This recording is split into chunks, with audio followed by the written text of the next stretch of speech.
Hi everyone, my name is Lisa Brown and I'm an independent Stampin' Up! Demonstrator.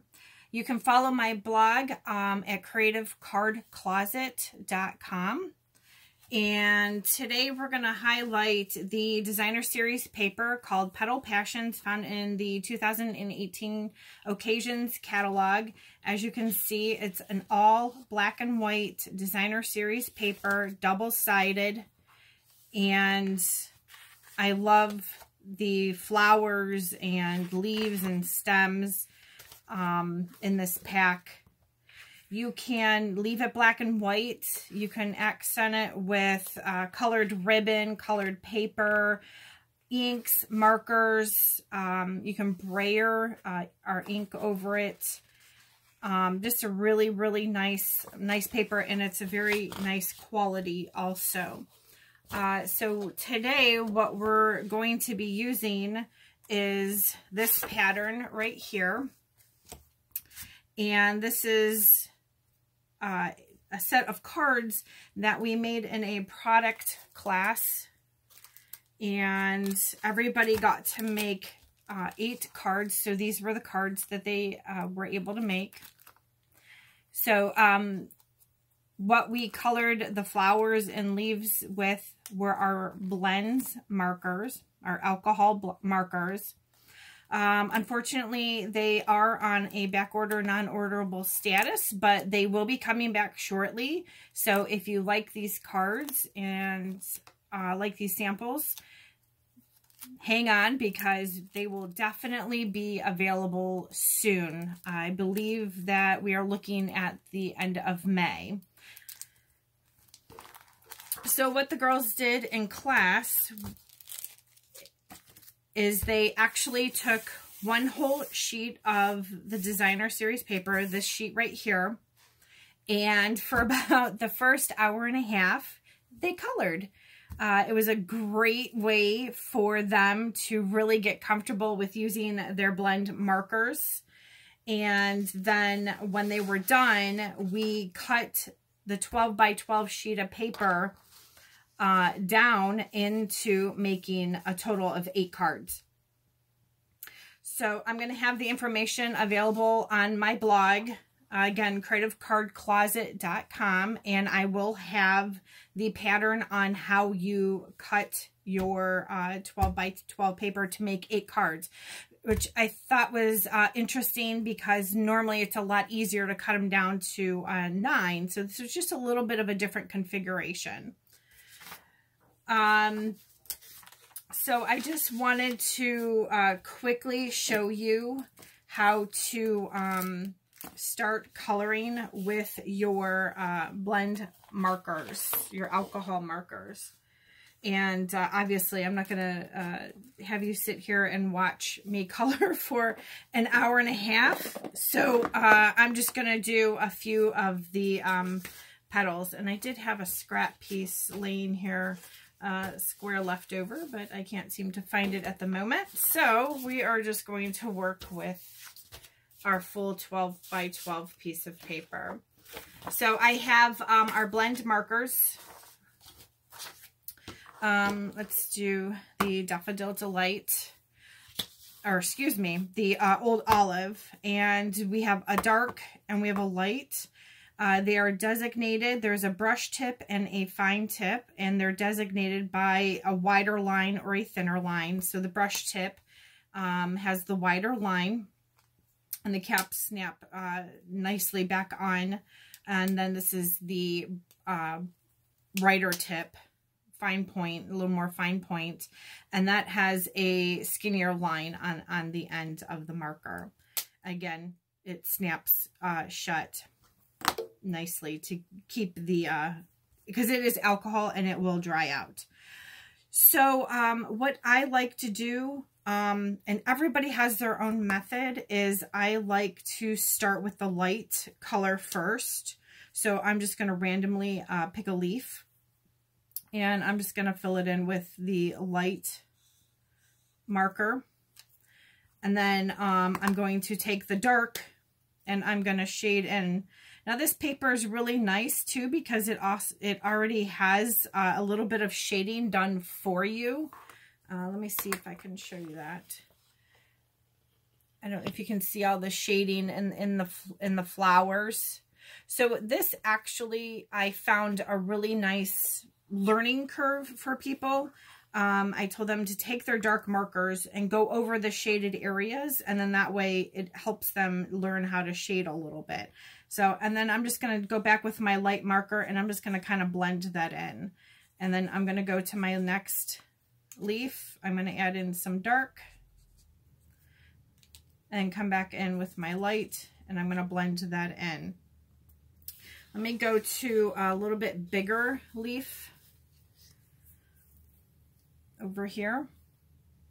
So I'm going to fill the whole thing in with my light shade.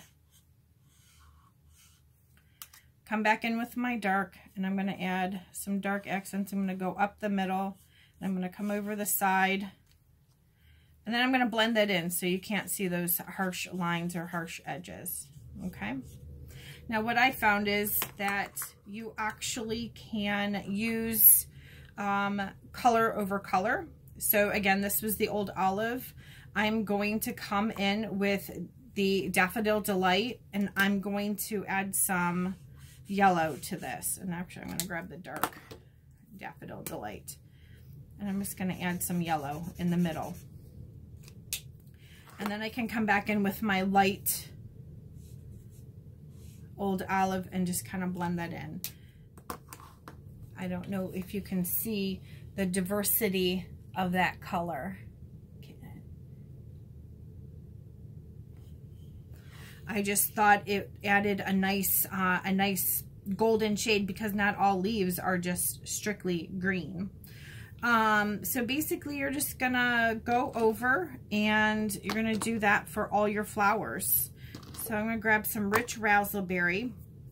Sometimes demonstrators have been putting some washi tape on one side of their marker versus the other, and then that way when you're picking them up, you know which side is the wide side of the marker, or excuse me, the brush side. And I do find it easy too I open them up and I just set them in the cap, and I hold them in my hand, and then that way I can flip back and forth between the light and the dark shade. So again, I'm just gonna go over the whole entire petal, switch to my dark, and I'm gonna follow that highlighting that they have. I'm going to come in the middle too.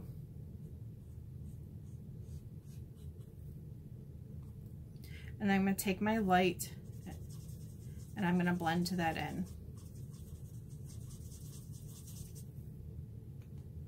I think I want a little more dark in between, a little bit wider.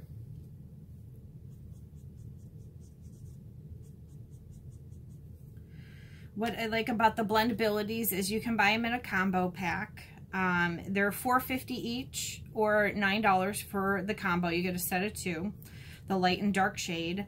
Or because I'm using my light marker a lot more than my dark marker, you can purchase each marker individually. It's the same price whether you buy them as a combo pack or individually. But it's a nice option to be able to buy a replacement marker if you're using one more than another, and it, you know, the one that you're using a lot of starts drying out from heavy usage. You can always replace that. Okay.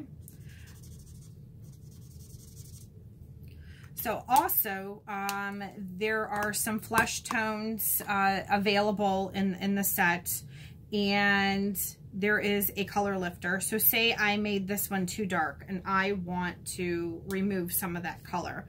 I can actually just push this color, and I'm only going to do this one leaf, and then I'll bring it up close to you and show you how much of that color was actually removed. So it lifts quite a bit. What also that helps with is I have just an ever so slight bleed outside of my line. I'm going to take my color lifter and I'm going to drag that in just rub my brush off. I'm just gonna drag that color in and remove it.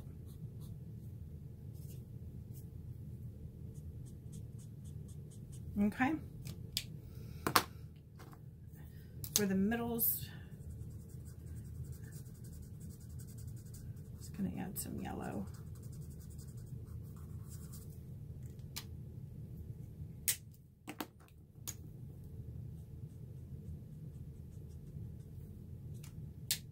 Okay.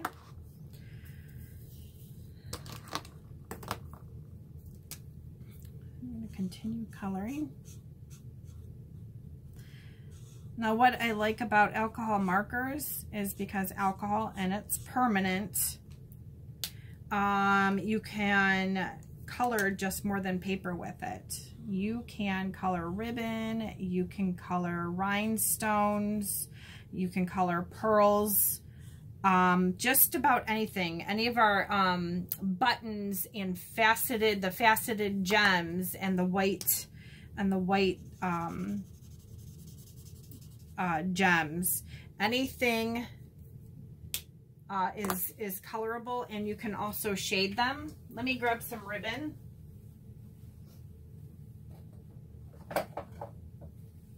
So here is our metallic edge ribbon, and I'm going to put some protection down so I don't bleed on my paper. So alcohol does bleed. The heavier your hand, it bleeds right through your paper. But this is good. This means that you're really coloring good, and you have a nice saturation, and you have some nice blending going on. So always protect your surfaces when you are coloring. So here is our silver edged metallic ribbon. So I'm going to also take the Rich Razzleberry, and I'm going to go and start with the light. And sometimes you have to be very careful when you have like an edge to this, so that you do not ruin the tip of your marker. This does not seem to damage the edge of the marker because it's actually kind of soft and it's flat.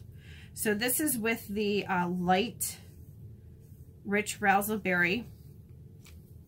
Now I'm going to come over with the dark, and I'm just going to start about halfway, and I'm just going to add some dark. See how dark that is? And it kind of bleeds in on the ribbon. So just give it a couple of good swipes. Now I'm going to come back in with my light, and I'm just going to blend this out. I'm going to add some more layers of color. See how it's light over here, and then it starts getting darker, and then it goes into where the dark ribbon is. The nice thing about it is that it bleeds through, so that's why you need to protect your surface, and both sides of the ribbon are colored. So if you want to color a strip of this and make it into a bow, then you're gonna automatically have color on both sides. And I'm not sure if you can see the see the blend on that. Okay.